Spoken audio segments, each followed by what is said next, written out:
तो जय नमस्कार साथियों, मैं मुकेश सर आप सभी का स्वागत करते आपके अपने YouTube चैनल स्पीड एजुकेशन गुरु में। दोस्तों, अगर आप सभी भी आरपीएफ एसआई कांस्टेबल 2024 एग्जाम की तैयारी करें तो यकीन मानिए स्टूडेंट, आज की क्लास सब सभी के लिए काफ़ी ज़्यादा इम्पोर्टेंट होने वाला है, क्योंकि स्टूडेंट आज की इस क्लास के अंदर हम लोग बात करने वाले हैं साइंस के टॉप 50 महत्वपूर्ण प्रश्नों के बारे में, जो कि पिछले 15 साल में सबसे ज़्यादा बार रिपीट किया गया प्रश्नों में से एक है।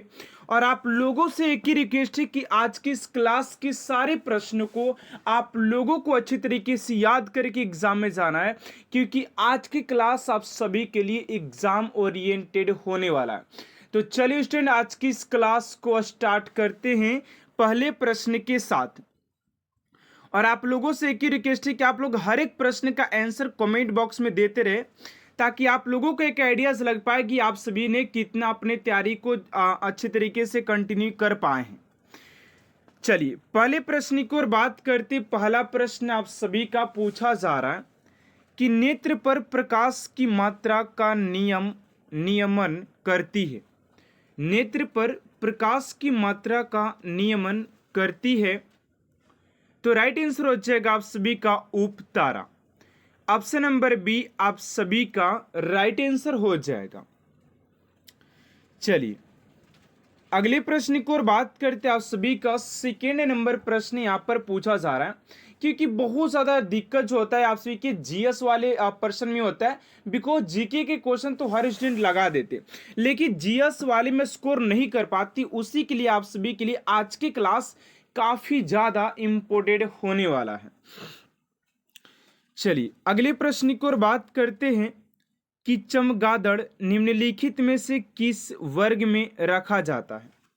चमगादड़ निम्नलिखित में से किस वर्ग में रखा जाता है, तो राइट आंसर हो जाएगा आप सभी का ऑप्शन नंबर सी, यानी कि स्तनधारी। ऑप्शन नंबर सी आप सभी का राइट आंसर हो जाएगा। चलिए अगले प्रश्न की ओर बात करते हैं। आप सभी का थर्ड नंबर प्रश्न है कि रिचर स्केल निम्नलिखित में से किसके मापन में प्रयुक्त होता है। रिचर स्केल निम्नलिखित में से किसके मापन में प्रयुक्त होता है, तो थर्ड का राइट आंसर हो जाएगा आप सभी का ऑप्शन नंबर सी, यानी कि भूकंप की तीव्रता। भूकंप की तीव्रता के लिए इसका प्रयोग किया जाता है, तो ऑप्शन नंबर सी आप सभी का राइट आंसर हो जाएगा। और आप सभी को कमेंट बॉक्स में बताना है कि वायु की गति को मापने के लिए किसका प्रयोग किया जाता है, शरीर के ताप को मापने के लिए किसका प्रयोग किया जाता है, और सागर की गहराई मापने के लिए किसका प्रयोग किया जाता है। अगर आप सभी को इन तीनों क्वेश्चन का अगर आंसर पता हो तो आप लोग फटाफट कमेंट बॉक्स में जवाब दीजिएगा, ठीक है ना। चलिए अब अगले प्रश्न की ओर बात करते हैं। आप सभी का 4 नंबर प्रश्न है कि वनस्पति तेल के हाइड्रोजनीकरण में प्रयुक्त उत्प्रेरक हैं। वनस्पति तेल के हाइड्रोजनीकरण में प्रयुक्त उत्प्रेरक हैं, तो फोर्थ का राइट आंसर हो जाएगा आप सभी का ऑप्शन नंबर डी, यानी कि निकिल हो जाएगा। ऑप्शन नंबर डी आप सभी का राइट आंसर हो जाएगा निकिल। चलिए अगले प्रश्न की ओर बात करते हैं। आप सभी का 5 नंबर प्रश्न है कि पत्तियों पर पाए जाने वाले स्टोमेटा के खोलने में महत्वपूर्ण कारक होता है। पत्तियों पर पाए जाने वाले स्टोमेटा के खोलने में महत्वपूर्ण कारक होता है, तो 5 का हो जाएगा आप सभी का ऑप्शन नंबर, यानी कि द्वार कोशिकाएं, गार्ड सेल्स हो जाएंगे। तो ऑप्शन नंबर ए आप सभी का राइट आंसर हो जाएगा। चलिए अगले प्रश्न की ओर बात करते हैं। उससे पहले आप सभी से एक छोटा सा रिक्वेस्ट है कि अभी तक आप मेरे चैनल को सब्सक्राइब नहीं किए तो प्लीज स्टूडेंट चैनल को सब्सक्राइब कर साथ साथ बेल आइकन को प्रेस कर दीजिएगा, ताकि ऐसा मोस्ट इंपोर्टेंट क्लास स्टूडेंट आप तक सबसे जल्द पहुंचते रहे। चलिए अगले प्रश्न की ओर बात करते हैं। आप सभी का अगला प्रश्न क्या पूछा जा रहा है, ध्यान दीजिएगा। करें कि सफेद रक्त कणिकाओं का प्रमुख कार्य है। सफेद रक्त कणिकाओं का प्रमुख कार्य क्या है? तो 6 का हो जाएगा आप सभी का ऑप्शन नंबर डी, यानी कि जीवाणुओं को नष्ट करना। जीवाणुओं को नष्ट करना ऑप्शन नंबर डी आप सभी का राइट आंसर हो जाएगा। चलिए अगले प्रश्न की ओर बात करते हैं। आप सभी का 7 नंबर प्रश्न है कि पत्तियां हरी दिखाई देती है क्योंकि वे, जो पत्तियां होती है हरी दिखाई देती हैं क्योंकि वे हरे प्रकाश को परावर्तित करती है, हरे प्रकाश को परावर्तित करती है, यानी कि ऑप्शन नंबर बी आप सभी का राइट आंसर हो जाएगा। चलिए अगले प्रश्न की ओर बात करते हैं। आप सभी का 8 नंबर प्रश्न है कि लंबे पौधे में जल को ऊपर खींचने में सबसे आवश्यक बल होता है। लंबे पौधे में जल को ऊपर खींचने में सबसे आवश्यक बल होता है। तो 8 का राइट आंसर हो जाएगा आप सभी का ऑप्शन नंबर बी, यानी कि जल का संलागी बल। जल का संलागी बल हो जाएगा ऑप्शन नंबर बी स्टूडेंट आप सभी का राइट आंसर हो जाएगा। चलिए अगले प्रश्न की ओर बात करते हैं। आप सभी का 9 नंबर प्रश्न है कि निम्नलिखित प्रोटीनों में से कौन ऐसा है जो अधिकांश विषाणुओं के लिए प्रभावी है? तो 9 का राइट आंसर हो जाएगा आप सभी का ऑप्शन नंबर बी, यानी कि इंटरफेरॉन हो जाएगा। ऑप्शन नंबर बी आप सभी का राइट आंसर हो जाएगा। चलिए अगले प्रश्न की ओर बात करते हैं। आप सभी का 10 नंबर प्रश्न है कि निम्नलिखित में से किस पौधे में लेटेक्स नहीं पाया जाता है? निम्नलिखित में से किस पौधे में लेटेक्स नहीं पाया जाता है? तो 10 का राइट आंसर हो जाएगा आप सभी का ऑप्शन नंबर डी, यानी कि नीम में नहीं पाया जाता है। चलिए अगले प्रश्न की ओर बात करते आप सभी का 11 नंबर प्रश्न है कि हृदय की धड़कनों को अंकित करने वाले उपकरण को क्या कहते हैं? हृदय की धड़कनों को अंकित करने वाले उपकरण को क्या कहते हैं? तो 11 का हो जाएगा आप सभी को कार्डियोग्राफ कहते हैं। कार्डियोग्राफ ऑप्शन नंबर ए आप सभी का राइट आंसर हो जाएगा, कार्डियोग्राफ हो जाएगा। चलिए अगले प्रश्न की ओर बात करते 12 नंबर कि एक जियोडेसीय उपग्रह अध्ययन करता है। तो 12 का जगह डी, यानी कि पृथ्वी का आकार का अध्ययन करता है। ऑप्शन नंबर डी आप सभी का राइट आंसर हो जाएगा। चलिए अगले प्रश्न की ओर बात करते हैं। 13 नंबर है कि वाहनों के इंजन को ठंडा करने वाले उपकरण या यंत्र को कहते हैं। वाहनों के इंजन को ठंडा करने वाले उपकरण या यंत्र को क्या कहा जाता है? तो 13 का राइट आंसर हो जाएगा आप सभी का ऑप्शन नंबर बी, यानी कि रेडिएटर कहते हैं। ऑप्शन नंबर बी आप सभी का राइट आंसर हो जाएगा। चलिए अगले प्रश्न की ओर बात करते हैं। आप सभी का 14 नंबर प्रश्न है कि निम्नलिखित में से कौन सा रोग सबसे घातक है? निम्नलिखित में से कौन सा रोग सबसे घातक है? तो 14 का हो जाएगा आप सभी का एड्स रोग जो है सबसे घातक रोगों में से एक हो जाएगा। तो ऑप्शन नंबर डी आप सभी का राइट आंसर हो जाएगा।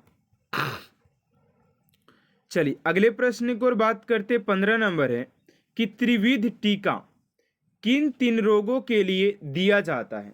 त्रिविध टीका किन 3 रोगों के लिए दिया जाता है? तो 15 का हो जाएगा आप सभी का ऑप्शन नंबर सी, यानी कि डिप्थीरिया, काली खांसी या टेटेनस के लिए दिया जाता है। ऑप्शन नंबर सी आप सभी का राइट आंसर हो जाएगा।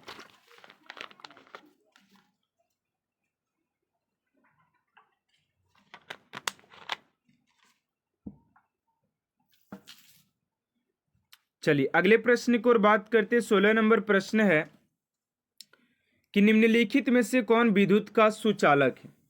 तो विद्युत के सुचालक की बात करते हैं कि विद्युत का सुचालक कौन हो जाएगा? तो 16 का राइट आंसर हो जाएगा आप सभी का सी, यानी कि प्लाज्मा हो जाएगा। चलिए अगला प्रश्न है कि पौधे के लिए अनिवार्य तत्वों की कमी किन किन को देकर दूर किया जा सकती है? तो 17 का हो जाएगा आप सभी का डी यानी कि जस्ता, बोरोन और तांबा। चलिए अगले प्रश्न की ओर बात करते हैं 18 नंबर की, जिप्सम के सबसे विशाल भंडार देश के निम्नलिखित में से किस राज्य में पाया जाता है। 18 का जगह बी यानी कि राजस्थान, ऑप्शन नंबर बी आप सभी का राइट आंसर हो जाएगा। चलिए अगला प्रश्न की पौधे में जल एक महत्वपूर्ण घटक है जो भाग लेता है प्रकाश संश्लेषण में। चलिए अगला प्रश्न की ध्वनि तरंगों को विद्युत तरंगों में परिवर्तित करने वाले यंत्र को क्या कहते हैं। ध्वनि तरंगों को विद्युत तरंगों में परिवर्तित करने वाले यंत्रों को क्या कहते हैं, तो माइक्रोफोन हो जाएगा। ऑप्शन नंबर सी आप सभी का राइट आंसर हो जाएगा, माइक्रोफोन हो जाएगा, ठीक है ना। चलिए अगले प्रश्न की ओर बात करते हैं। आप सभी का अगला प्रश्न है 21 नंबर, ध्यान दीजिएगा। करें कि निम्नलिखित में से कौन सा प्रोटोनलई एंजाइम है। 21 का हो जाएगा डी यानी कि पेन हो जाएगा। चलिए अगले प्रश्न की ओर बात करते हैं 22 नंबर कि द्रव में आवेश का प्रवाह होता है। द्रव में आवेश का प्रवाह होता है तो हो जाएगा आप सभी का बी यानी कि आयनों द्वारा। चलिए अगले प्रश्न की ओर बात करते हैं। आप सभी का 23 नंबर प्रश्न है कि डोलोमाइट का महत्वपूर्ण उपयोग किस उद्योग में होता है। डोलोमाइट का महत्वपूर्ण उपयोग किस उद्योग में होता है, तो 23 का आ जाएगा आप सभी का बी यानी कि इस्पात तथा संबंधित उद्योग में किया जाता है। ऑप्शन नंबर बी आप सभी का राइट आंसर हो जाएगा।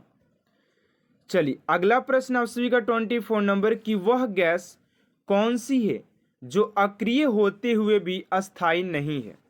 वह गैस कौन सी है जो अक्रिय होते हुए भी अस्थायी नहीं है, रेडान हो जाएगा।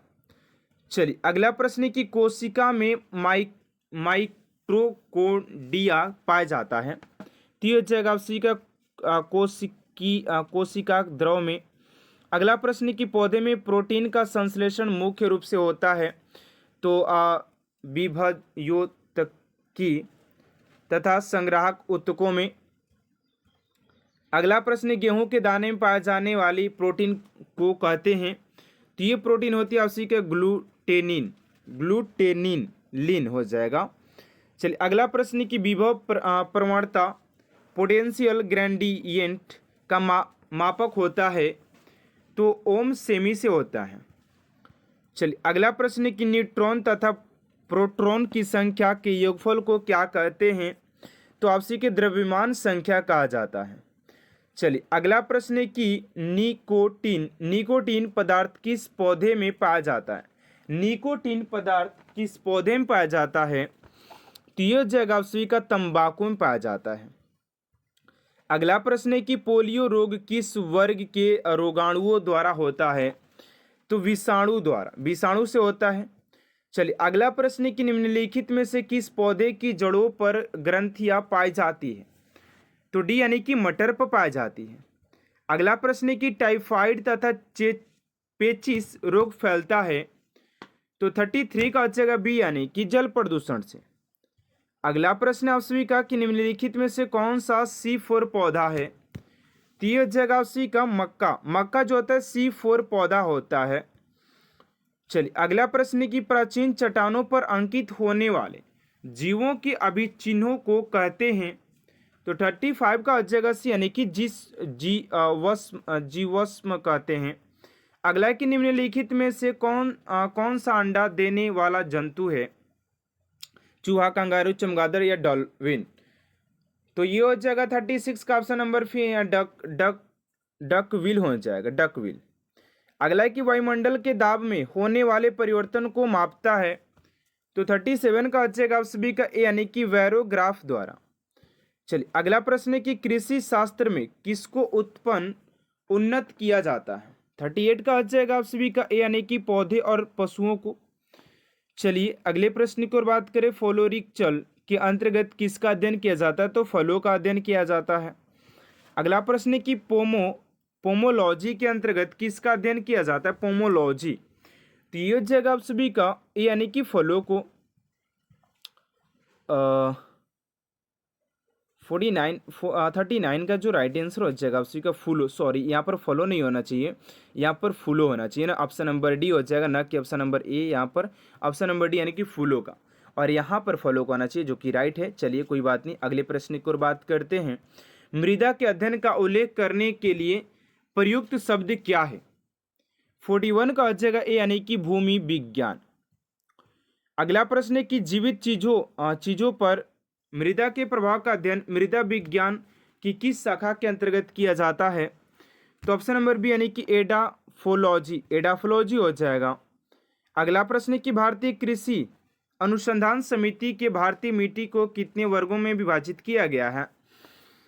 43 का हो जाएगा सी यानी कि 8 भागों में विभाजित किया गया है। अगला प्रश्न है कि नूतन जलोढ़ मिट्टी किस नाम से जानी जाती है? तो खादर मिट्टी। चलिए अगले प्रश्न की ओर बात करते, काली मिट्टी का लाल रंग किसकी उपस्थिति कारण होता है? तो 45 का हो जाएगा सी यानी कि टिटेनिफेरस मैग्नेटाइट एवं ह्यूमस। चलिए अगला प्रश्न है कि किस मिट्टी में अधिक समय तक आर्द्रता बनाए रखने की क्षमता होती है? 46 का भी यानी कि काली मिट्टी। अगला प्रश्न है कि इस मिट्टी में कृषि के लिए सिंचाई की आवश्यकता नहीं पड़ती है। 47 का हो जाएगा ए यानी कि काली मिट्टी में। चलिए अगला प्रश्न है कि इस मिट्टी का स्थायी नाम रेगुर है। 48 का हो जाएगा आप सभी का बी यानी कि काली मिट्टी का। चलिए अगले प्रश्न की ओर बात करें, मूंगफली की खेती के लिए कौन सी मिट्टी उपयुक्त होती है? तो काली मिट्टी होती है। चलिए अगला प्रश्न है कि कपास की खेती के लिए इन सभी में से सर्वाधिक उपयुक्त मिट्टी कौन सी है? तो इस क्वेश्चन का राइट आंसर क्या होगा स्टूडेंट, आप सभी को कमेंट बॉक्स में देना है। एंड देखते हैं कितने स्टूडेंट इस क्वेश्चन का राइट आंसर कमेंट बॉक्स में दे पाते हैं। तो आज की इस क्लास को स्टूडेंट यहीं तक एंड करते हैं। आप सभी को क्लास कैसा लगा कमेंट बॉक्स में जरूर बताइएगा। अगर आज की क्लास आप सभी को अच्छा लगे तो प्लीज चैनल को सब्सक्राइब कर साथ साथ बेल आइकन को प्रेस कर दीजिएगा, ताकि ऐसा मोस्ट इंपोर्टेंट क्लास स्टूडेंट आप तक सबसे जल्द पहुंचते रहे। तो मिलते हैं नेक्स्ट क्लास में student. Thanks for watching my class.